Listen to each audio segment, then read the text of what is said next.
اللي هقوله لك ده هيخلي صحتك 100%. بس تسمع كلام. لو كل واحد اتبع اللي انا هقوله هيبقى صحته حلوه جدا. انت عايز ايه في الدنيا غير صحتك حلوه؟ هو في معنى لاي حاجه بدون صحه؟ الملياردير لو صحته وقعت كل الفلوس اللي معاه مش هتنفعه. صاحب مركز جبار، رئيس شركه، لو صحته وقعت انتهى. الشبع اخطر ما يصل اليه الانسان. اخطر حاجه في الدنيا الشبع. انت بتشبع بكام طريقه؟ بطريقتين. انت بتشبع بطريقتين. الطريقتين هشرحهم وانت لوحدك هتقول انا لا يمكن اشبع بالطريقه الاولى. دي ايه ده؟ هو انا ده انا بني ادم. اللي مش بني ادم هو اللي يشبع بالطريقه الاولى.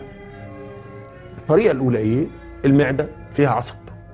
لما المعده تصل الى حجم معين العصب يشتغل، يطلع لمركز في المخ اسمه مركز الشبع.